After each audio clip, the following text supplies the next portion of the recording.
Hello student, welcome to my channel. Student, आज हम कक्षा 9th मैथ चैप्टर नंबर 6 रेखाएं एवं कोण का इंट्रोडक्शन का पार्ट 2 पढ़ेंगे।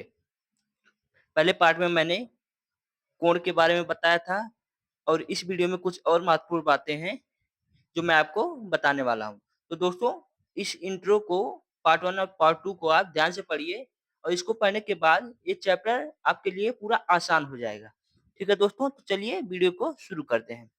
तो हमसे क्या कह रहा है कि पूरक कोण। तो दोस्तों, पूरक कोण क्या होता है कि जब दो कोणों का योग 90 डिग्री हो। यानी कि क्या कहना चाह रहा है कि जैसे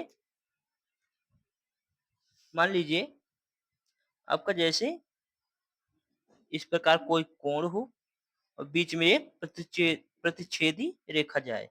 तो ए और ए आपका एक्स हो गया, ए आपका वाई हो गया। ठीक है दोस्तों, तो ये कोण है एक्स प्लस कोण वाई। इसका मान जब 90 डिग्री हो जाए तो हम इसको पूरक कोण कहते हैं। ठीक है दोस्तों, समझ गए? तो अगला क्या कहता है, समपूरक कोण। तो दोस्तों, उसी प्रकार जब दो कोणों का योग 180 डिग्री हो। ठीक है, कैसे कि जैसे आपका कोई एक ऋज कोण है, इस पर कोई कोण बना है, तो ए और ए कोण एक्स कोण वाई। तो कोण एक्स प्लस कोण वाई, इसका मान जब 180 डिग्री हो तो हम इस कोण को समपूरक कोण कहते हैं। ठीक है दोस्तों, ठीक है। तो अगला क्या कह रहा है आपका, शीर्षाभिमुख कोण। शीर्षाभिमुख कोण, तो हमारा शीर्षाभिमुख कोण क्या होता है, जब दो रेखाओं के आपस में प्रतिच्छेद करने से बनने वाले कोण को शीर्षाभिमुख कोण कहते हैं। जैसे दो रेखाएं, मान लीजिए आपने दो रेखाएं ले ली, एक ऐसे एक ऐसे। ठीक है दोस्तों, आपका ए ये।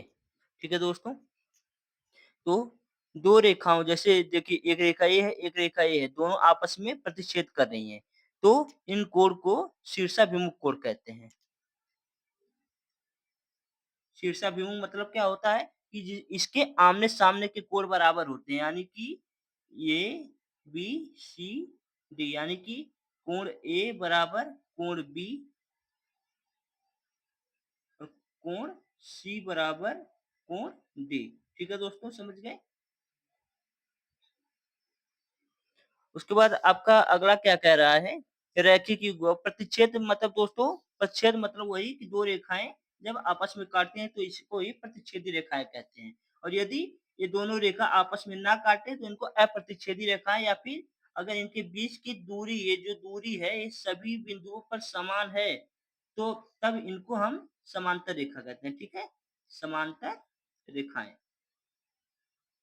ठीक है, अगला आपका क्या कह रहा है, रैखिक युग्म।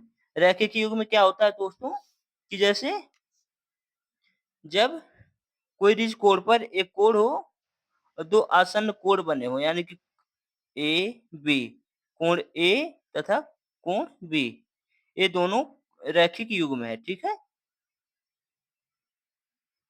रैखिक युग्म। तो आई होप दोस्तों आपको ये वीडियो समझ में आया होगा। तो इस वीडियो को आप शेयर करिए और इसके अगले वीडियो में हम चैप्टर नंबर 6.1 का क्वेश्चन शुरू करेंगे और पूरी विस्तार से हम चैप्टर को समझेंगे और एक भी क्वेश्चन नहीं छूटेगा। ठीक है दोस्तों, तो चलिए मिलते हैं अगली वीडियो में। Thank you so much for watching.